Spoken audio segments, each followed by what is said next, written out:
Oh, the mic's not working. Oh no, my bad. Oh damn it! I'll start that all over again. Yeah, it is Thursday. It looks very energetic, though, Mike. I know. I've got all the energy. You try to do it the other way around with the camera off and just the voice. You've got to be up and down. But yeah, it is Thursday. It's 9 UK Cowboys time. Yes, training camp edition. We have with us the great and the powerful Jamie Graham, and of course, all the way from the States, we got our good friend. Oh, Mr. J Tuck joining us again. How we doing, guys? What's going on? What's going on? Thanks for having me. Yeah, thanks for joining us. Thanks for giving us your time, mate. Mike, you can practice your openings, can't you, these next few weeks? Get it right. Practice makes perfect. Practice makes perfect. Yeah. Right. Yes. So we're just going to look at this, obviously, into what's gone on so far in training camp. Only got the 2 days, but we do have the presser as well. So we'll talk about that. We'll hit that straight out the gate now. So we'll get everyone's thoughts and feelings on that as well. Obviously, at home, send us your comments, what you think about the presser, Mike McCarthy, Jerry Jones, what Stephen Jones said. And I'll ask these guys straight out the bat. So obviously, the camp all began yesterday. It was good. I love it. Love to see it all begin and start. Hit us straight away with a Mike McCarthy question. And I don't know what you think, right? But for me, I'm just bored of this question now. And I'm fed up with the media doing the same old thing. And it's quite disrespectful as well when you think about it. That the first thing they came out the gate with when they see Mike McCarthy rolling into camp was, oh, job security. I mean, what are you guys thinking? We're pretty much ready to just like end this conversation? Or do you think it does need to reoccur? I think it's a fair and valid question. And I think you better get used to it, Mike, because it's going to be a question that's going to linger throughout the season. Because, it really isn't any due to Mike McCarthy's fault. It's more about Jerry Jones. Like Jerry Jones kind of put this out in the air, after the season. So, it's smart media to really question, is he secure with his job? I mean, they did, bring Kellen Moore back. They did also bring Dan Quinn back, who Jerry Jones has a connection to as well. Jerry kind of voiced his opinion after the San Francisco game. And so everyone is thinking it, but, I know what Jerry's doing. He's trying to protect this guy for this season. But sometimes when you kind of light that fire, here's where we end up. And so it's going to be interesting to see how things play out. I think that Mike McCarthy is definitely got to prove his value this year, because James Slater asked him today, and it's one of those questions I kind of was like, whoa. He was like, well, how often do you and Dak kind of just, talk outside of football and just outside of the locker room? And he kind of said he wants to be organic, but he wasn't like, he's like, oh yeah, me and Dak are constantly texting each other in conversation. So if he isn't tied to the hip with the quarterback, and that's what his main thing is, he doesn't call the plays, I guess. He doesn't help, with the play calling. It's just like, what do you actually do? And so I feel like Mike McCarthy's really going to prove his value. But if things tend to slide, Jerry Jones and Stephen Jones might look elsewhere. I know, Jamie, you got a thought on Mike McCarthy with his job security, but tell us what you think. Yeah, well, before we go into that, it is a bit disrespectful, isn't it? Just for the fact that this guy's brought in to do a job. But it's the Cowboys. We always expect this. But Dan Quinn coming back on a contract that you could, in some ways, spin it and think, you know what, some head coaches are not on that amount of money. And also, Sean Payton's out there at the minute. I know he's sabbatical, retirement, however you want to call it. So I think until that's a bit more clear on what he's going to do next season, I think it's always going to be a hot topic of questions and going through the season. But yeah, we had a conversation this morning. It kind of stemmed back a little bit what you guys were talking about last week about what does Mike McCarthy got to do, and I don't think a Super Bowl win would save him this year, and more so just for the fact that Sean Payton is out there. Jerry Jones loves him. I think all those years ago when he left to go to New Orleans, I think if Jerry could have kept him around, he would have done, and he would have been the head coach before Jason Garrett got in charge. So I just can't see, unless he snapped up before the season's finished. I can't see the head coaching position going any other way than the former Saints coach. And that's not disrespect to Mike McCarthy. I think he's a great coach. And when we took him on, I think we had a question in our admin group saying, he's probably the right guy to take this team forward. But things change fastly in football, we all know, don't we? And yeah, I think that Sean Payton, unexpected departure from New Orleans, as fun and reach spanner it works. Yeah. I mean, what do you think, Greg? I know me and you have had this conversation before on this show about Mike McCarthy's minimum requirement to keep a job, but Jamie's saying even the Super Bowl won't save him. What do you think? I think that the media, certainly in terms of Dallas, look at it as in you are Super Bowl champions or you're not. And I think the fact that they haven't been to the Super Bowl for a long, long time, it's the patience is starting to wear thin a little bit. I also don't think that the success that Zach Taylor has had in Cincinnati in such a short time is helping all that much either. I mean, they've drafted extremely well, and those draft picks have taken them to the Super Bowl. So every team around the league must think about their process. And if Zach Taylor can take the Bengals to the Super Bowl, why can't we do that in such a short space of time? So yeah, especially when you have a ready replacement towards the end of this season. But I also think there's a little sprinkling of media magic from Jerry in terms of this, like, AT&T will sell out for another season, and I think this is all part of a full stadium, and Jerry's never met a microphone that he doesn't like, and all those kind of buzzwords that we throw out. So I think it's a little bit of an overreaction, but I think there has to be a deep playoff run for Mike McCarthy to still have the job in 2023. Yeah, that's for sure. And I mean, going off what Jerry said in yesterday's press conference,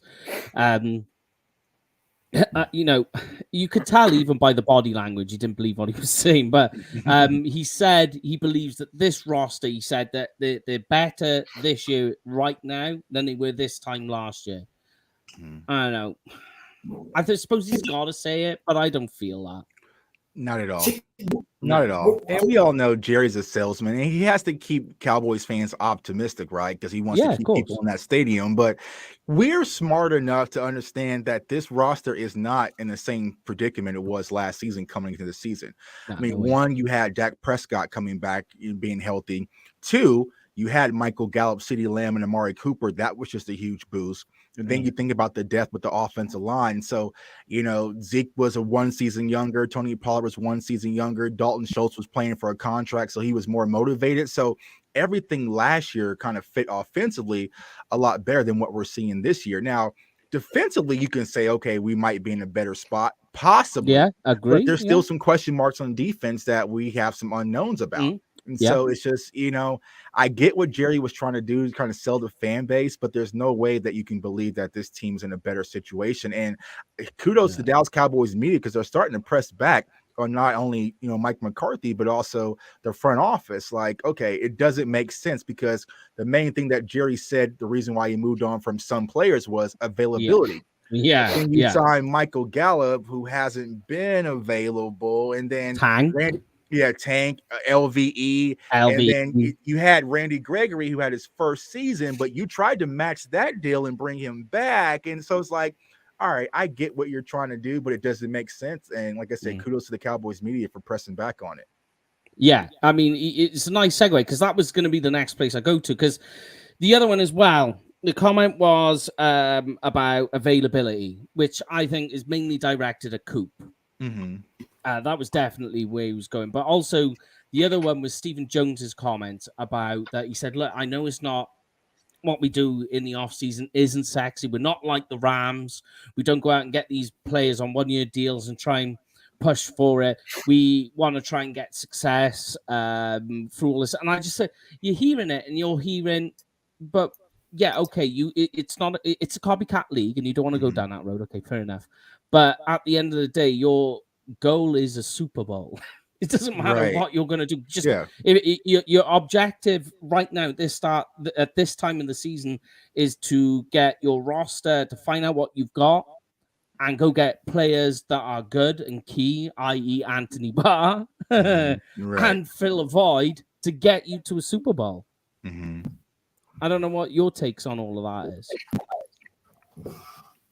Yeah, I mean, it is a copycat league, and traditionally what you do, you copycat, is a winning formula. So that was the frustrating part. It wasn't like, you're copying something that didn't work. It worked clear as day when it comes to the Rams, right? So it's if you have to kind of copy that, I would rather you mimic that than I have no idea what you're mimicking. And it sounds like what Stephen Jones is doing right now.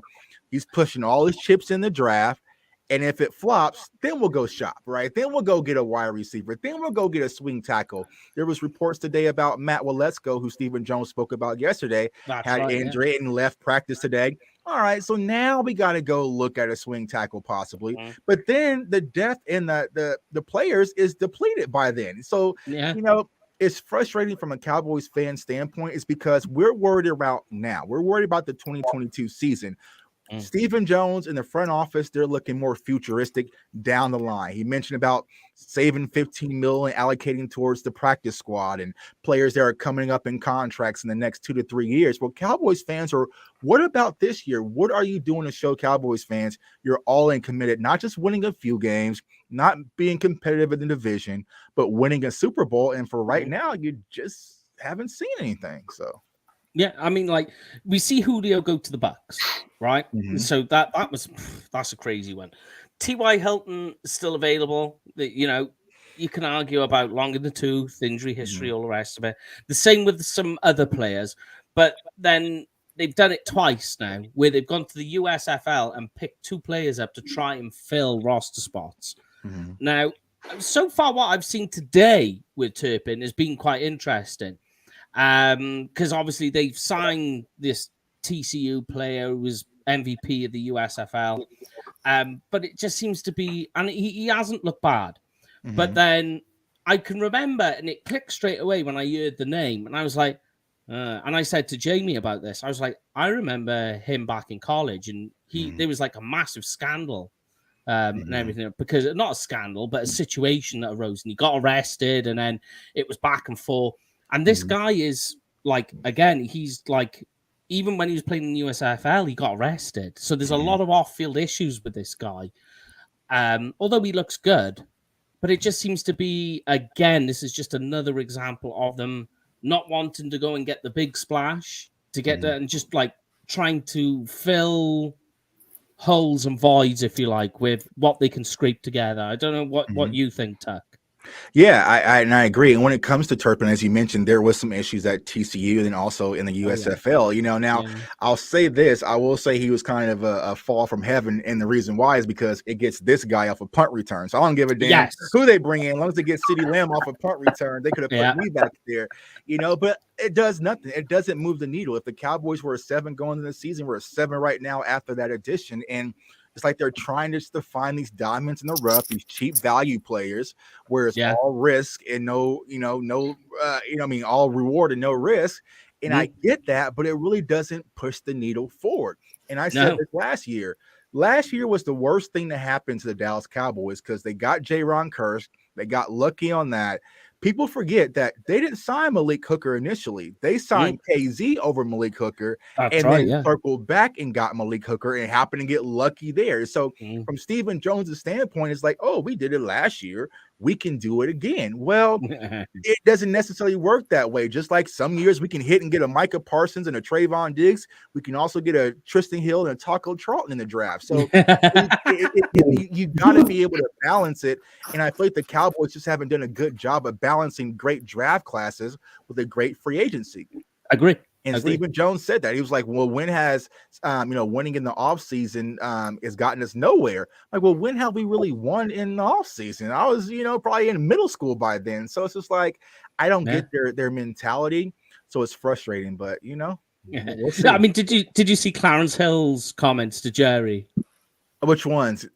It's brilliant. So he said to Jerry, turned around and he just said, like, I try and ignore all the bad stuff and think of all the success. And Clarence just turned around and went, oh, and he's like, I go back to the success that we've had to fall back on. And Clarence is like, okay, in the last 20 years, what are you falling back on? And I was just like, oh, yeah, kudos. Yeah. It was a fair question. So it is because I feel like the Dallas Cowboys are comfortable. They are comfortable right now if we win 9 or 10 games.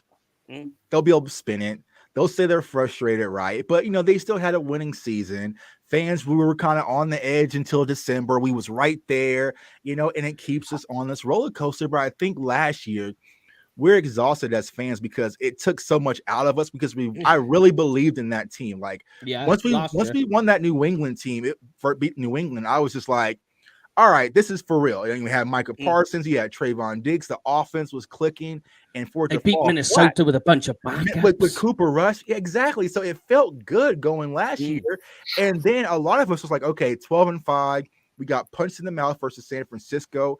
Let's just dump a draft class and some additional free agent pieces on top of that and get right back to work. But then now we completely depleted everything. And where we always lean heavily on was, at least I know no matter what, if Dak Prescott was up, you give me Dak Prescott and Amari Cooper and CeeDee Lamb and Michael Gallup, we're going to be in the conversation. We're going to be in the thick of things. But now since you take that away, I don't know where our offense is going to look like. So there's a lot of question marks on what used to be a strength for the Cowboys. Yeah, because me and Jamie were talking this morning as we were both on our way to work and what have you. And I was saying that when you look at it, if you just turn around and you say, right, Tank, Dak, Zeke, Gallup, Parsons, Diggs.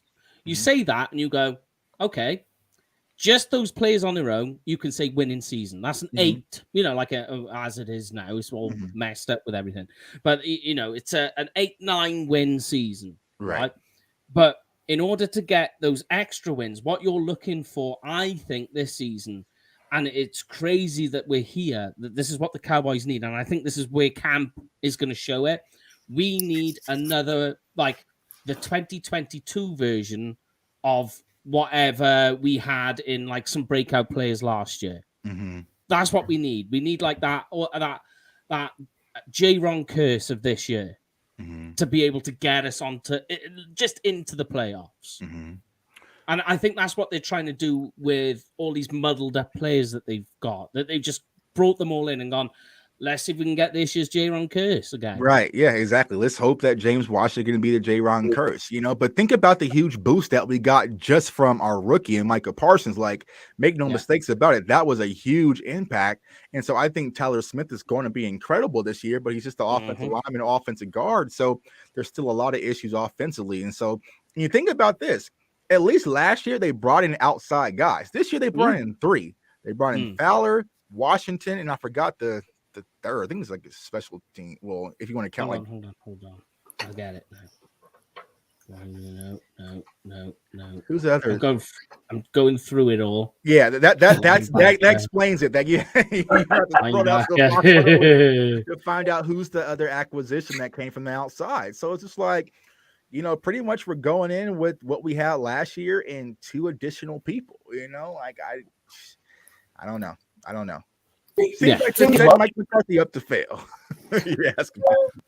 As well, it's kind of going to paste over some cracks in it, and I mean that in terms of the NFC East is so poor at the minute that the Cowboys, when I say it, can afford to have the offseason that they've had in terms of players lost to who they've brought in, is because the rest of the division just can't seem to get together. So the Cowboys could bring in some lesser players, so to speak, and make up their numbers, and could probably still come out of this season and win the division. And you're then back to square one next off season, and maybe the season after, because they're on essentially rebuild mode, and the Cowboys are still playing on, hoping to get there. Because I say, we've still kind of got an offensive line, we've still got a quarterback playing to a high level. Zeke's looking really trim this off season and looks like he's ready to bat home. It's just like it's always things like that never-ending cycle, and kind of like when you to reflect back to what you said back in the comments, it starts to get a little bit boring in some ways here, because the Cowboys have been relevant really since the 90s, and they've not really done all. And it's like, when is this finally the nail going to they're going to hit the nail there and go, do you know what? We need to completely flip around if we want to be serious contenders going forward.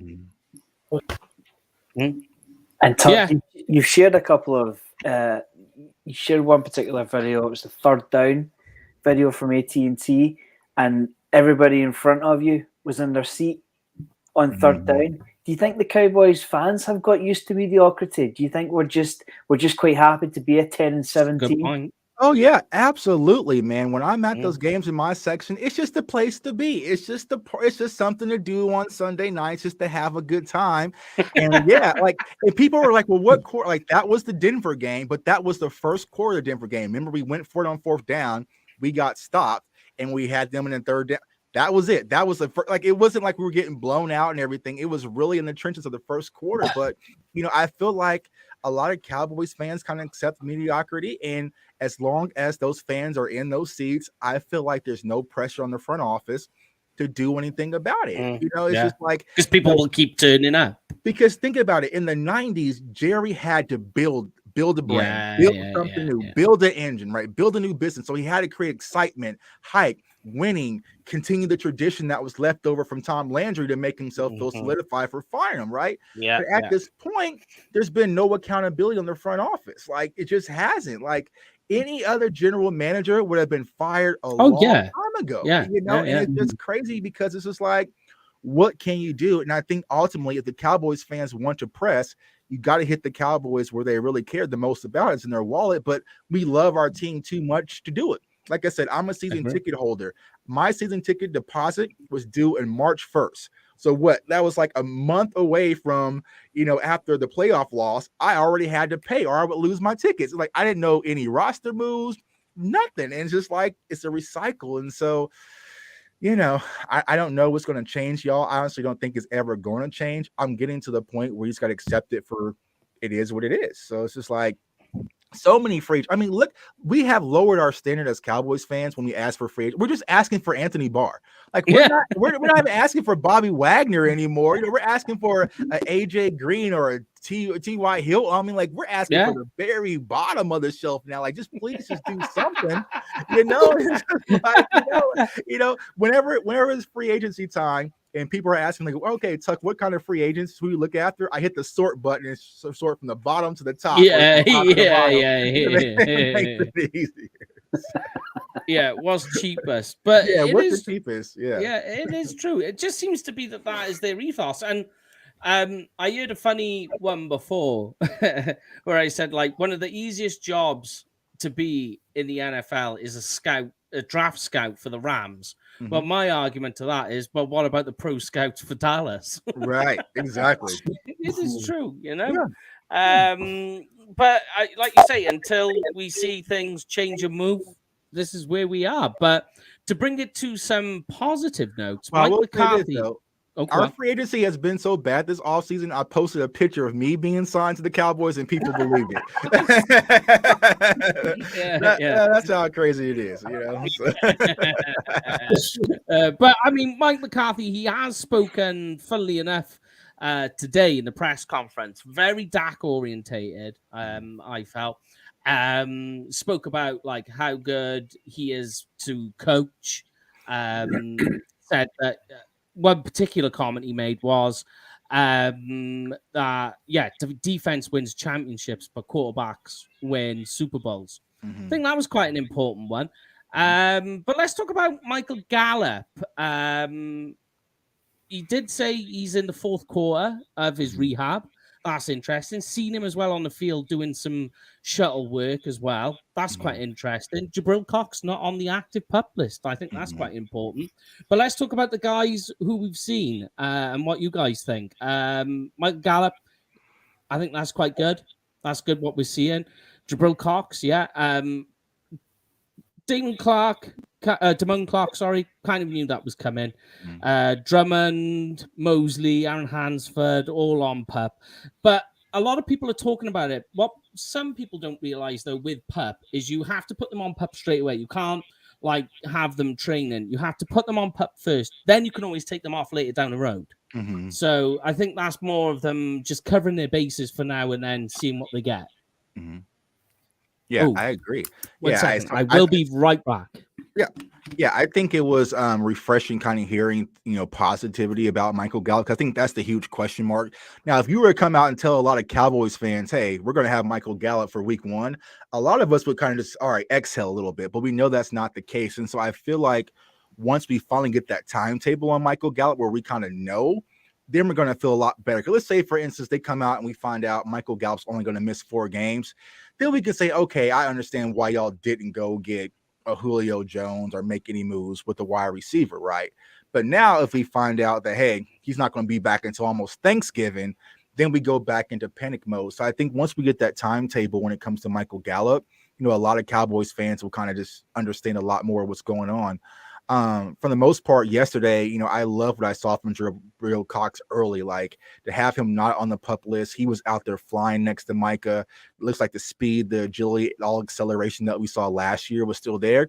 And so that's very refreshing because, as much as we harp on the wide receiver core, the linebacker core is also a concern for me as well, because we know LVE had his first full season of health, but if he goes down, that wide receiver room gets diminished very quickly because who's going to play that middle linebacker position, because you want to keep Micah as your roamer, and you're also going to have, Jabril Cox kind of your weak side guy, in coverage, and then also you maybe toss in Jaron Kearse. So, I would definitely keep an eye on that, but that was refreshing.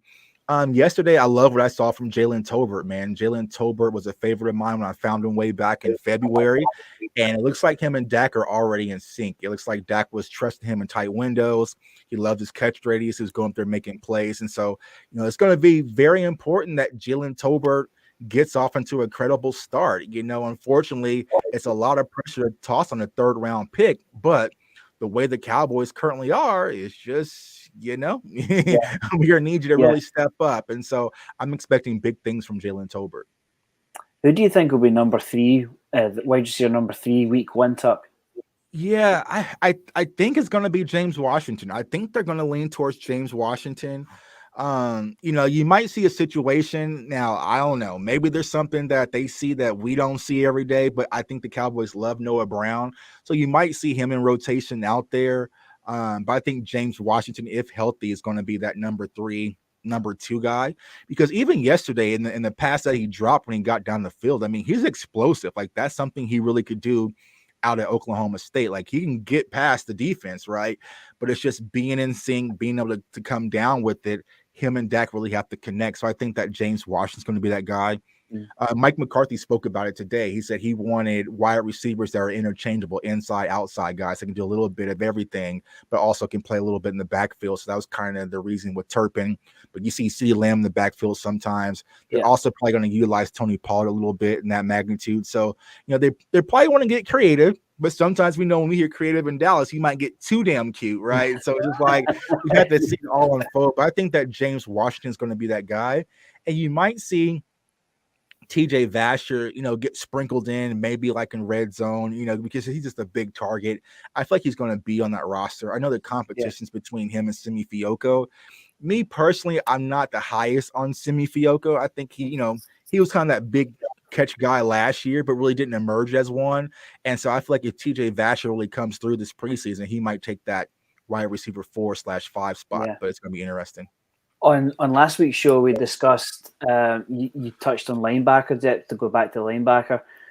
We discussed the possibility, who are your 3 linebackers if you, for instance, play Micah Parsons at defensive end pass rusher? If you move him around a little bit. We thought it was particularly thin at linebacker. Who would your 3 be in that instance if you were to move Parsons on the D-line? Yeah, and that's the question. So it's like, all right, so you have LVE, you'll have Jabril Cox. I think Malik Jackson, does he count as that offseason acquisition that came from the outside? I guess he was the I guess so. Yeah. There we go. There he is.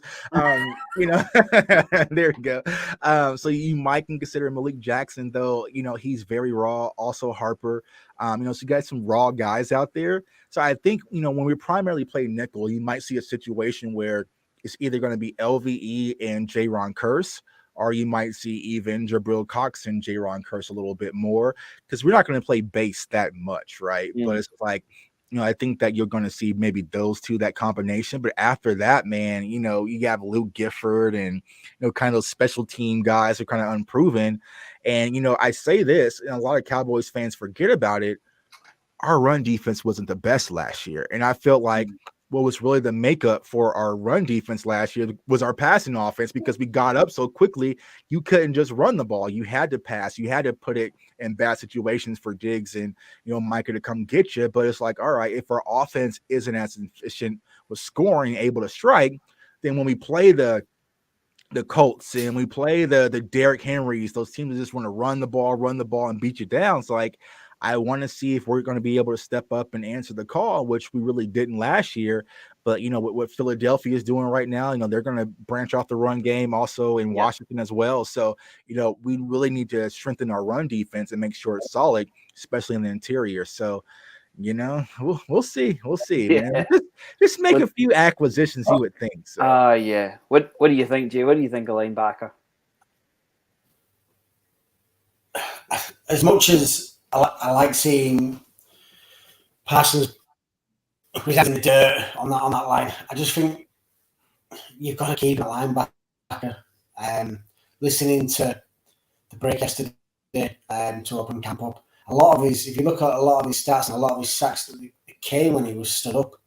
I think that's where he's more effective. Let's say he's great with his hands in dirt, but it's just his awareness and how he likes to attack as well. I think you've got to, even more so with the depth of how our linebacker core is at the minute. I just think it's someone you can't afford to jiggle around a little bit.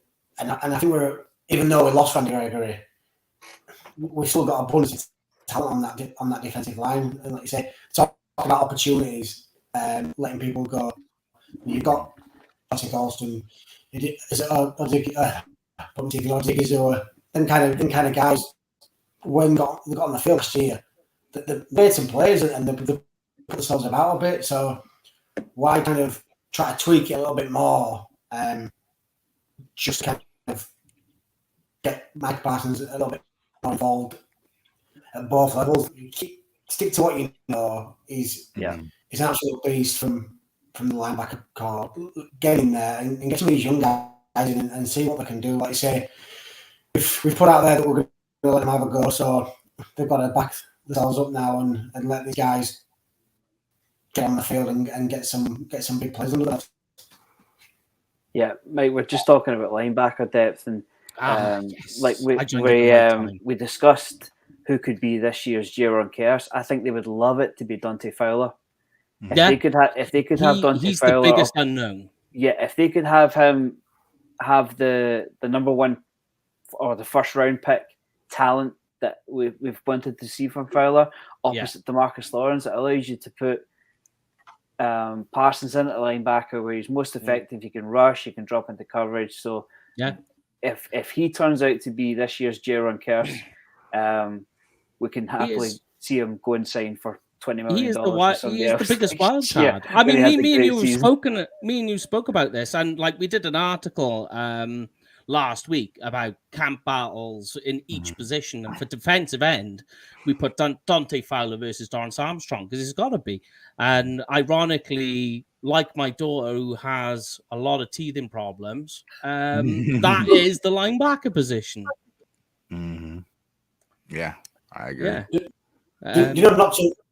Not to kind of jump forward onto just with what Joe said about CeeDee Lamb, do you think this is probably his most important training camp so far? And now the Cowboys have come out and gone, do you know what, you are our number one wide receiver. And if this doesn't pan out and he doesn't start the season, all guns blazing, do we panic and think, like, what direction is this Cowboys team going? Because we've predominantly been a run game while we've had Zeke in this offense, but making kind of some of the moves that we had, especially picking CD up in the draft, and you were thinking, we're going to have this nice monster on offense, and we've got rid of one.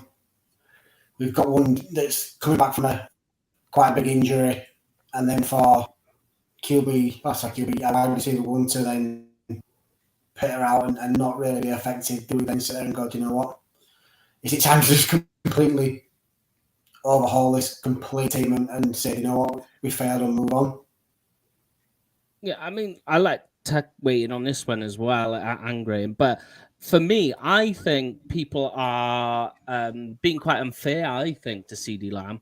That when you look, the last year, people are saying, like, he needs to be the wide receiver one. On a team last year where there was so many options available to Dak, CD Lamb still came out as wide receiver one. What they're doing is that they're just marking CD Lamb's draft price and to his draft hype to he's never in the top 10 in yards or touchdowns in the league. But look at his targets. His targets have never been a lot. Like, there's games where CD Lamb's on like 2 targets for a game. Not receptions, targets. Like, that's not a wide receiver one. That's a guy on a team that has so many receiving options. He's buried on a depth. That's what I think. Yeah, and I think when it comes to CD, I definitely agree with you, Mike. It's not about talent; it's about how his usage, right? And I tell people, if I was to take CD Lamb and I would have dropped him off in Cincinnati before they got Jamar Chase, he has the same big numbers that a lot of these wide receivers that a lot of people ooh and ah over, right? Like you said, he was not only sharing targets with Michael Gallup and Amari Cooper, but also Dalton Schultz and Cedric Wilson. Like, the ball was being spread around, so. I feel like if you use CD Lamb as the guy, he can definitely be the guy. And I know a lot of people question his drops, but like I always preach on my channel, I want to see a trend. He had 2 drops versus Tampa. He did what he made up for, right, with the big catch that put us in. We should have won the game. He should have, But then he didn't have another drop to almost week 10. So it's just like, I see that people are like, oh, he drops the ball too much, but no one says that when Deebo Samuel drops the ball, or Keenan Allen drops the ball. And so it's like, all right, Cowboys fans, I get it. You want to critique and find a reason why this guy isn't going to work. But CeeDee Lamb, and I said this the moment we drafted him, he became our number 1 wide receiver the moment we drafted him. They drafted him with that intent. So it's like, go back to when he was at OU. He played next to Hollywood Brown. And then when Hollywood Brown was gone, he was the only option in that offense, right? You know what I'm saying? So it's like, well, I don't know if he can beat a double team. He's beat double teams pretty much his whole career. He's perfectly fine. My concern when it comes to CeeDee Lamb is Kellen Moore is going to find ways to get him involved, because you can't just use him as a traditional wide receiver like Amari Cooper. Move him around, slot, outside, backfield, jet sweeps. Just get him involved, get the ball in his hands. So it's going to be up to Kellen Moore quickly. Right. It's the same thing with Dez. Like with Dez Bryant, like, just get the ball in his hands, quick screen, boom, and just let him go. Let him go. Yeah. But it was like, that's it. You know what? I think sorry. I think it must have read my mind, because the next comment that was going to come out of my mouth was the Cowboys have no problems leaning on Dez and throwing the ball up and letting Dez go and make plays. That's what you want from your wide receiver one. I think it was preached on a lot of the Cowboys channels last year that your wide receiver one, throw it to double coverage in the end zone, let him go and do what a wide receiver was going to do. I think you've got to do it, and because otherwise you're going to be 3 years down the line and you're still going to be like, CD's going to break out here, CD's going to break out here. Yeah. I was not getting him in to them missions when they're openly coming out and say, right, we've got rid of Amari Cooper, we're going to place him above Michael Gallup on the depth chart. Well, now tailor the playbook a little bit to show that and make you wide receiver go make some plays. Otherwise, we're not going to do it. We're just literally, we're going to be stuck in these, well, what is it now? It's 9 and 8 seasons in it now, the extra games. And it's mediocre. Mm-hmm. Yeah, it's a great point what Tuck made, because when you talk about Deebo Samuel, nobody talks about the drop, because in that same game he maybe have got 80 yards in the air, 60 yards on the ground, and a touchdown. So nobody's talking about the drop. They're talking about the 140 yards game-winning touchdown that he scored. So for me, we can only judge CeeDee Lamb when he does get 10 to 15 targets a game. Once he has that, then we can fully judge him, because, like you said, Tuck, he maybe only got 2 targets and he maybe dropped one of them. That's the main focal point. More opportunity equals more chances to score, more yardage. So we'll find out about CeeDee Lamb, but don't write him off. Here we go, right? Just to give you an example, Right. Tampa. This is like this is his season last season.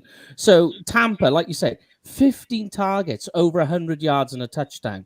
Then he goes 3 targets. This is targets, 3 targets, 4 targets, 5 targets. Oh, lo and behold, here we go, 11 targets, 149 yards, 2 touchdowns. That was against New England. And then it's 8 targets, 7, 4 targets.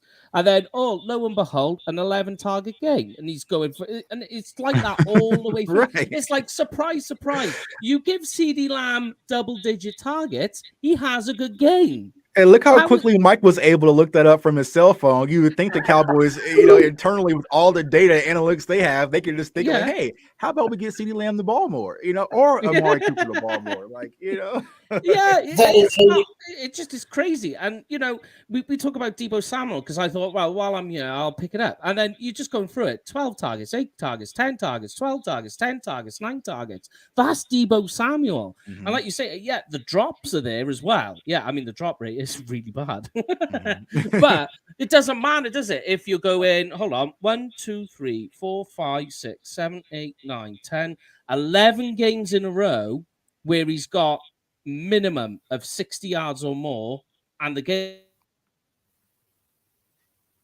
Oh, the internet's dropped. I think what Mike was saying is right. It's opportunity. Well, Graham, if you can grab that question from Joe, I'll answer your question, Joe, because I see this narrative when it comes to CeeDee Lamb, right? It's like when Amari Cooper went down with COVID, CeeDee Lamb disappeared. I'm like, yeah, he did disappear. He disappeared with a concussion. Like, that's why he disappeared, right? He didn't play, and he played a quarter in the Chiefs game, right? Then he had the concussion, and then he didn't play versus Vegas. And so you can't really judge who CeeDee Lamb is without Amari Cooper, but only in one quarter, I guess. If you want to say that, he disappeared in that first quarter, like, well, no, Chris Jones pretty much just dominated that entire quarter. That's why everyone disappeared. But it's like, I feel like CeeDee Lamb is just, I don't know. I'm not sure if it's the 88 thing. I'm not sure when it comes to, I think the problem with Cowboys fans and CeeDee Lamb, he has 88 and he doesn't match that 88 attitude. He's just not a dog and, yelling, but it's like, listen, first and foremost, he really never even wanted that number. They kind of forced it on him, but that's just not his personality. But make no mistakes about it. He is, quote unquote, one of the most talented wide receivers in the NFL. You just got to give him opportunity. And it's like, I don't want to force all the blame on Kellen Moore. I also have to personally put some of that blame on Dak Prescott, because I did a video and just go into the playoff game. Like, if you look out there and you see CeeDee Lamb, or what was Amari Cooper at the time, one-on-one coverage, no safety help, I don't care what the play is. Take your guy over their guy, but it's just like, it's just that whole thought process where it's more like system over superstar. Because I live here in Kansas City, and like, you go back to the Buffalo game when Pat Mahomes mentioned, he was like, Eric Bieniemy called a play, and he said that Travis Kelce came to him and said, no, we're not running that. Give me the ball. And then he's like, all right, I'm trusting my guy. And look what happened. So sometimes you just got to have that. I always go back to, 2014, when the whole Dez Carter situation, game on the line, Lambeau Field, playoffs. You know what? Romo just say, you know what? I'm going to my guy. Your guy cannot stop my guy, and I'm going to him. And so I just need just a little bit more of that in Dak, and hopefully we get that, because he's going to need it. He's going to look at situations where it's going to be like, I got to take CD over this guy and trust my guy's going to come down with it, and I trust CD will. See, flip it that way as well. You pay me all this money as well. You want the ball. You're not paying Dak, what is it? Yeah, $40 million a year. So I'm the ball to Zeke every play. They say let him make decisions, and to I don't know what you think. To me, it felt like kind of even when Tony Romo was it kind of felt like the offense was a little bit under reins, and it never had that freedom of, say, a Tom Brady or a Peyton Manning that could get to the line and say, you know what, this is what they're called. This is what I see. I'm going to change the play. Kind of like, no, you stick to what I can tell you. And you're paying all these big bucks to your receivers and your running backs and your wide receivers, your quarterbacks. Let them make plays in the huddle. Go against them. Like you say, Travis Kelce can go and say, no, they're out there. They can see what's going. Do you know what I mean? Let these players do what you pay them to do. Go out and win your football, change games. Don't just stick to the grain because Kellen Moore gets scared and puts the simple playbook out. You know what I mean? Just get a bit creative, and that's how you win. That's how you win games. That's how you win. Yeah, and I think that's the hardest part when it comes to Dak, because him and Kellen have a relationship like this, so it's like more of a trust thing versus, oh, this guy don't know what the hell he's talking about, versus like when Tony was the quarterback, Tony was like, man, I'm not running that, scrap that, and it's just like, so I feel like that's more the problem is, and that's why I kind of said this online, is like, I wish that Dak had a John Kitna, someone in his ear and be like, bro, don't run that damn play. Yeah. No. You see this guy, if this safety comes down, you go to Amari Cooper every time. Like, don't even look, like that's what he needs. Someone that can get him off script to kind of think, it's just like, but he doesn't have it. So he just kind of goes with the reads, because I feel like what really happened to the Cowboys after that Denver game, we let the defense dictate what offense we're going to run.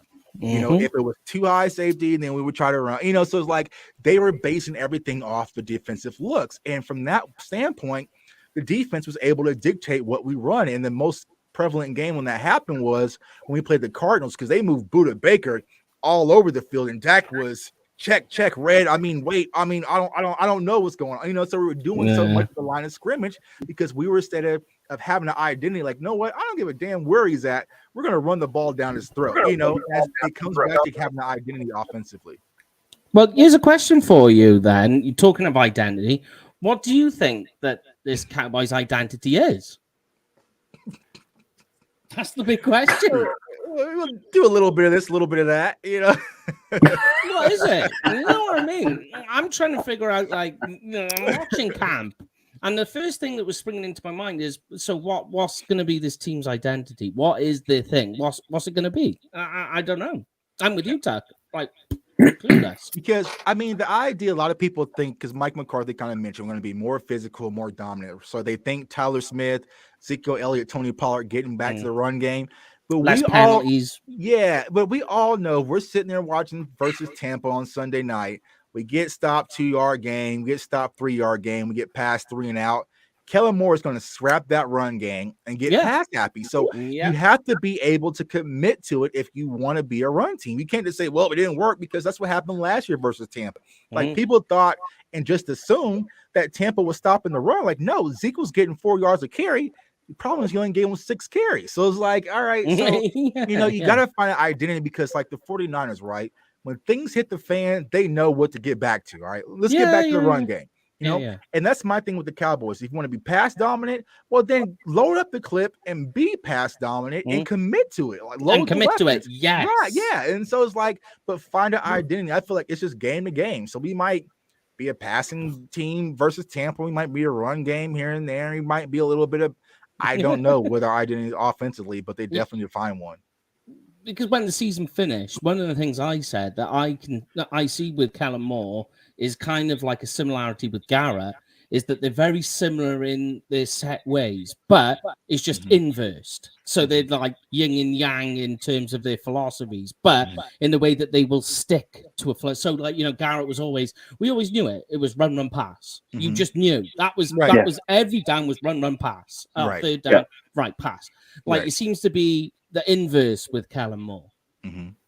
And I think the hardest part with Kellen, and I've been trying to explain this, is if I'm Kellen Moore, what my defense is going to be? Well, look what our offense did last year. Our offense was number one in scoring and yardage and all, so we just got to do a few tweaks and we can get right back to that. When knowing a lot of that was fool's gold versus 50 on the Eagles and 40 on the Eagles and 40 on the Giants, and so in Atlanta, right? But when we really needed that game plan, it wasn't there. I feel like Kellen Moore is an incredible play designer. He's just not a play caller. So agree. I said that. You just literally you've heard me say that before, I swear. Because that's what I said. We're here. We're in sync. We're in sync. As a play designer, because you watch his play designs and you think really clever, creative, exactly what you need to do. But what I always find with him is with his play calling is it'll go fine and all of a sudden they'll hit like a brick in the road or something, and all of a sudden then you'll notice it for the rest of the game that like it seems to be like his play sequencing all of a sudden goes out of sync, and you're watching because every play needs to have a purpose, and all of a sudden you're watching it, and you're like, well, what did you do that for? Why did you call that play? That doesn't my fit biggest frustration was the pass play they threw to Terrence Steele. I think that was versus Washington, right? Why would you waste that versus Washington in a blowout game where that could have saved us in San Francisco? It was just like, but it's like, all right, well, I got this one cute play. I just can't wait to show everybody. And watch this. I'm gonna put 3 tackles in. Watch this. And it's just like, all right, you got it. But it's just like, what's next? So what end? Watch this. They never see me put Tyron Smith out there, wide receiver. I got him. And it's like, all right, a Cedric Wilson throwing a touchdown. Save it for when it's important. Right? Yeah, we did not need that. We're up by 30 right now. Exactly. Just you find the sequencing would just be all you just kind of like, I don't get it. I don't get what you're trying to what it is you're trying to do there. But let's talk about something really important. It seems to be O-line. O-line is the big thing, and we've always said it that every team in the NFL will always say they wish they had more O-linemen. So there we go. No difference for the Cowboys here, but we got an interesting battle going on. And we wrote it in one of our battles was swing tackle, but also Connor McGovern versus Tyler Smith. Now, when we put that out, a lot of people used some swear words, calling us names. But it's already happened. We're seeing Connor McGovern playing the left guard position and then Tyler Smith coming in. I actually think, and Jamie made it, and when you said it to me, I kind of discounted it. But now when you look at it, it is possible that what if it's not? What if McGovern is going to be a left guard? And really it's Terrence Steele versus Tyler Smith for right tackle. To be fair, that was on the break yesterday. That was it. Sorry, I thought you said it. I was like, look at him being a smarty pants. I'm not that intelligent to figure out, but yeah, it makes sense. It does in a way. That is it not a better right tackle? And then you're looking at Conor McGovern against Terrence Steele as that, which is the odd man out there, and it makes sense to be fair. Like when you say best 5, you go right. Who are my best 5 offensive linemen? Is McGovern better than Steele? At what position? Guard? Just as an offensive lineman. I would say no. Yeah, I'm kind of sat on the fence with it. Yeah, because I feel like Terrence Steele, and here's the hard part when it comes to Terrence Steele, because I've had numerous interactions when it comes to I feel like last year when he came in versus the Chargers, we were all just praying for dear life, like please, because he had a horrible 2020 season. And so when he was out there playing decent, no one really paid him much attention, right? And it was like, okay. Yeah. But here's my I kind of harp back when it comes to Terrence Steele. If Terrence Steele was the right tackle of the future, and the Cowboys knew that, why did Lyle just get his job back instantly? They put team captain on Lyle's back last year as well, and plugged him in and played him in the playoffs. And so I feel like that's full negligence from the Cowboys standpoint. It's like, all right, we know this Terrence Steele is playing better than Lyle Collins. We know he's our right tackle of the future, but let's plug in Lyle Collins back in there when we plan to cut him in June. Like it didn't make sense to me. No. I feel like Terrence Steele has worked and he's improved, but we haven't seen Terrence Steele play a full NFL season at a high level. It's different playing with a few games here and there where all right, the other guy's coming back, so he's got to fill that void, right? Yeah. So and you can help scheme with the other guys. Yeah, exactly. So I think that Tyler Smith will play left guard this year. I think so too. I think he will. But what's unfortunate is now, since Terrence Steele is going to be our quote-unquote right tackle starting, we lose our swing tackle. But even though he wasn't even good at left tackle and swing anyway, so it's just like, But I feel like Terrence Steele is going to start. Well, I think, and I don't know what your guys' take on it, because when I went back and I was watching some of the tape of training camp. What I'm thinking is, although they haven't got much time to do this, so they really need to try and figure it out very, very quick. is I think they're pulling McGovern out. Putting McGovern in and leaving Tyler out because I think they're trying to have a look at, right, so what's it like when Tyron Smith gets injured? What does this look like? So we're going to put McGovern in at left guard and Tyler Smith will kick out. Mm-hmm. And I think that's what they're trying, is that this is just what they're trialing, just to have a look, like schematically, you know, like as a blueprint, what does this look like? So as and when it happens, we've got, these are our guys from right to left, and Tyron Smith goes down. So Smith will exchange the two Smiths, and McGovern kicks in. That's what I think. I think that's the plan, and I think that's the future plan as well. You know, so it's like, all right, you know, I think that Tyler Smith is going to be our left tackle of the future for wherever Tyron moves on, but they just need a stash spot for him. You know, and that's why a lot of people didn't understand the draft pick, self included, because you know when I scouted Tyler Smith, I had tweets saying I love what I saw, but he never played guard, so I wasn't thinking, okay, we can plug him at guard, right? Because he never played that position. So I think they're going to plug him in there at left guard. And then if something does happen to Tyron Smith, which we can pretty much say it probably will, they're going to try to kick Tyler out and plug in Connor McGovern at left guard. Yeah, and I think that's just, I think perhaps maybe, because, you know, it's all about continuity with the O-line. You know, get your best 5 guys and just leave it. Just don't touch it. Leave it there. I think that they want to try and... You are sorry, I was just going to say, it's a shame that in terms of being able to look at ways that the NFL changed the off-season rulings as it is, because I know he's a fan favourite for the Hard Knocks, but it would have been nice to see how he could have fit in there, and I just don't think there's a lot of time to see that. Then you're going to kick Tyler outside tackle, and then, like I say, put Alcon in there, because from the games he had in prison last year, he looked really good, and there's just so little that you can do in this offseason. Like I say, it's more getting up to speed, fitness-wise, in it, and just kind of getting if that's him.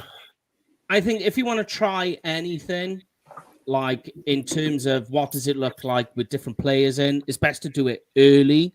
I think, like at this stage of training camp, because obviously as you get further down the road, you want those best 5 guys to just get a feel and a continuity, because it's as stable as you can get that offensive line. Right. And I think the best time to do it is early, like now. And I think as we get further down the road, you'll just see, and I think it's going to be maybe as soon as early next week, where you go, right, no, this is it. They put our best 5 offensive linemen in. Let's stop doing the shuffling around. These are them as much work as possible. I mean, the only shuffling I can see possibly done if you have Matt Farniok. I'll just put your last name. If he pushes for the center position, I've said this too. I think right now is probably just Tyler Smith at left guard, but we'll see. I think at the minute, who would you all say is your best 5? There's so much uncertainty in there. And there used to be so much of the offensive line, like literally, it was probably the one position group that you were like, I don't know. Yeah, I would go with now it's like, best 5. I'm saying Tyron left, Tyler, Zach, and Terrence. Lyle.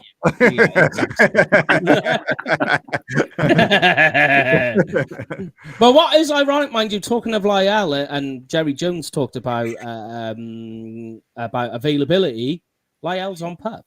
Yeah, Lyle's on PUP. So, you know, but I guarantee Cowboys fans, a lot of Cowboys fans, like, see, it was good we got rid of him. Don't worry. Yeah, Lyle will be there live in the flesh week 2. Trust me. He will be starting the season. He's going to be starting, man, and watch him be out there moving like he never moved in life. So, but let's finish off with this, and then I'm going to get your guys' players of camp so far. So your camp queen so far. The only thing I want to ask you guys is how you feel about the kickers not doing any kicker practice at the moment. Because I think I think this season rides a lot on the kickers. There's a lot. They were just sitting back yesterday, just having conversations, stretching a little bit. Stretching. Yeah. Yeah, like, come on, man. So, yeah, and I think that is the position a lot of people just haven't looked at because you forget it cost us a lot of games. Going back to Tampa last year, I was out there, left 9 points on the board. So, some two unproven kickers out there. Are they going to be able to handle the flashing lights of Sunday Night Football? And you want to know their limitations and what their ranges is. Like, man, I don't want to see no conversations and chit chat. I want to see some leg actions. So. Yeah, I just don't get it. Like, just get them. What's holding you back from just like getting even your assistant special teams kicking coach or even someone from the office just to go grab a ball and go, right, there we go. Kick it between a post and I'll throw it back to you. Right. Yeah. What you know what we're doing if I don't you? Because we've just all been taking the mick out of Callum Moore and he can't open the playbook up. And we're just going to see that the Cowboys are going to go for it on 4th down every time. Yeah, just go for it. I mean, there was times last year I was like, just do it, man. yeah, I'm with you. Yeah. But it just seems weird that last season we have so much trouble with field goals, a lot riding on these pressure kicks. Mm-hmm. You've got two unproven guys in, so you can have a kicking battle. They've done nothing in OTAs. They've done nothing so far, not much kicking apart from against the wall. And here we are at camp, and they're still doing nothing. I just don't get what the holdup is. I don't understand it. Very weird. But anyway, let's get to it then, guys. Let's get what has been your camp player, your camp queen of the week so far. And I'll let our very special guest, Mr. J Tuck, take the first option. Who's been your player so far and why? Yeah, I would go with, I'll say pet cat and player thus far as Jalen Tolbert. I feel like he's the most important piece when it comes to our offense. I like what I saw yesterday in scrimmages, and I like what I saw today in drills and everything. So I hope him and Dak continues to continue that trend and connection because it's definitely going to be important. So I'll go with Jalen Tolbert offensively, and then defensively, it's a cheat code. Micah Parsons, man, he's out there doing whatever he wants. So it's exciting to see him out there, but I also tossed out Jabril Cox. I like what I saw from him yesterday as well. Yeah. All right. Go on then, Greg. Give me yours. So I'm going to go with Tyler Smith. Basically, the hype of being a first round pick, and any kind of report I've seen on Twitter is that he doesn't put a foot wrong. He doesn't get much wrong. He's stepping up to the plate early doors, and that's what we need to see because, like, we know that we used to have a solid offensive line, and we're trying to get back to that. I think by spending a first round pick on a guard tackle, we're trying to get back to that. And I applaud the Joneses for at least doing that. So on offense, it's going to be Tyler Smith, and on defense, I can't argue with Tuck's pick. It's got to be Micah Parsons. Did you see him? Did you see him smoke Smith? Yeah. On a pack. So he's ready. And he's gonna be a huge player in defense this year. And he's lost some weight too. Mm-hmm. He has lost some weight. Talking of losing weight, Mike McCarthy's lost weight too. Yeah, a little slim. That's down to stress. Yeah, that's right. Yeah, man. Yeah. All right. Give me yours then, Jay, and then I'll finish off with mine. I'm gonna go with Michael Gallup. I just think more so to see. Okay. Yeah, I like it. How much he's come on. I mean, that was a devastating injury. Could have probably gone one or two ways, couldn't it? But he seems to, from what we're allowed to see at training camp, he's pretty much there, and it's just more now just getting him kind of up to game speed. He doesn't look like he lost a step, which sometimes with them injuries you see people do. That's the one for me, and I think if we can. It's pointing in the right direction. We're not going to lose him for as long as we thought we would do. So maybe this offense isn't in dire straits as we would like to believe at the minute. I like it. All right, then I'm going to go. My guy on offense, I'm going to go with Rico Dowdle. I did like what I saw. He was, I know his training camp, the pads aren't on, and all the rest of it. But so far, for a guy who had hip injuries and what was the other injury he had? Ankle. So those two, to come straight in and do what he did and what we've seen so far, I'm happy with that. On defense, I'm going to go with Anthony Brown. Oh yeah, pick 6. Yeah, started off the season strong, training camp. You could say tank, but because he's another guy who's trimmed down a lot. Mm-hmm. I mean, we gone back to like rookie tank, how he looked back then. So that's gonna be quite interesting. I think that's gonna help him with the injuries, most certainly. But I'm gonna go with Anthony Brown. Sorry, before we go, can we ask Tuck your Yes. big defensive end question? Oh, mine? Yeah. Right. Oh, right. Yeah. Sorry, we asked everybody, and it's still actually, it's still going. It's still doing the round. So here's one for you, Tuck. We put this out. We do some every now and then. Got different various ones floating about. I'm going to put the new one out tomorrow. But is DeMarcus Lawrence a top 10 defensive end? Not pass rusher, defensive end. Yes, he is. There we go. Yeah.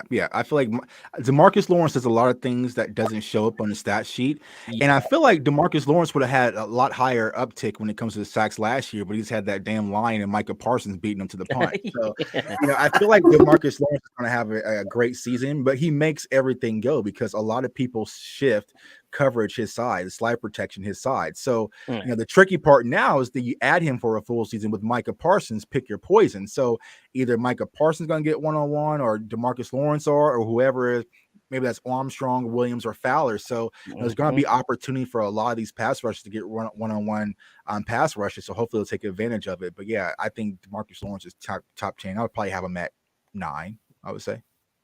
Yeah, that's kind of like literally what we were saying. We like around like the lower end of it, like right? 8, 7, 8, 9, 10, even if you wanted. But yeah, we're there for various reasons, like you pointed out. It's still floating around that post, getting very heated. Very heated. Yeah, But of course, Cowboys fans don't like anybody gets paid. So once you get paid, it's like, no. Yeah, that's Marcus Lawrence has to have 45 sacks a season and make sure he's worth that contract. So, and it's like you make a point, and where like you see all these quarterbacks, and you're like, oh look, Dak is now only ranked 8th in the league now, and don't like that because he's still he's still not worth 40 million a year. And you're like, okay, whatever. I can't argue with these people. Yeah, it's real football discussion time now. So all of that stuff, I don't even do it anymore, man. Yeah, I'm exactly the same. Zach threw a pick 6 yesterday, and my chat just lit up. I told you he's. I'm like, Lord have mercy.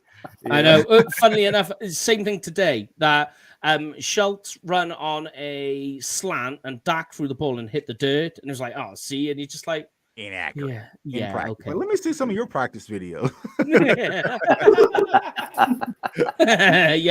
of your work. Yeah. Let me see you in training at work. Yeah.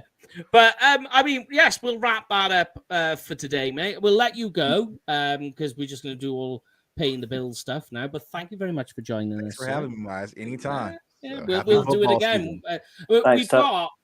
When we get a bit closer to the end of before the season starts, we're going to do a 53-man roster projection. We'll get you on for that because that'll be a lot of fun. Let's do it.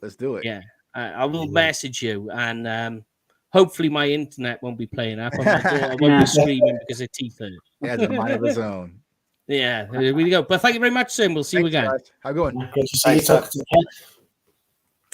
So we will go through some of the things we finish off the show with. Make sure you go and follow all our friends here. These are all people that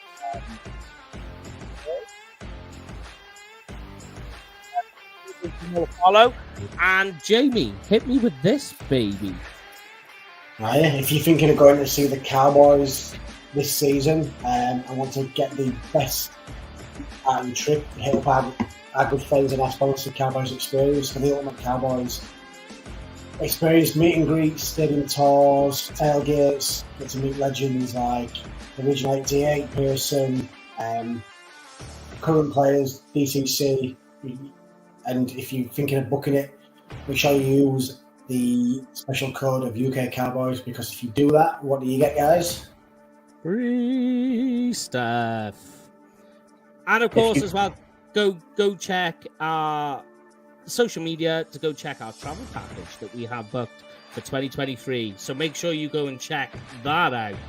You won't want to be missing that. As they say, no great adventure ever started with the words, well, I stayed in. A man with many words of wisdom, Mark, as usual, Mark. Oh, by the way, just in, as we're about to leave, officially, Michael Gala has been ruled out for week 1. You're not surprised. We're not surprised. Disappointed, because it would be nice to see him on the field, but I'm not surprised. But it has been officially ruled out. But anyway, that is it for this week, guys. I am all done. Graham and Jamie are going to finish us off with the last word, and we'll see you all again next week. Football's back, baby. Yeah. Enjoy the rest of your week. Stay safe, and we'll catch you next week.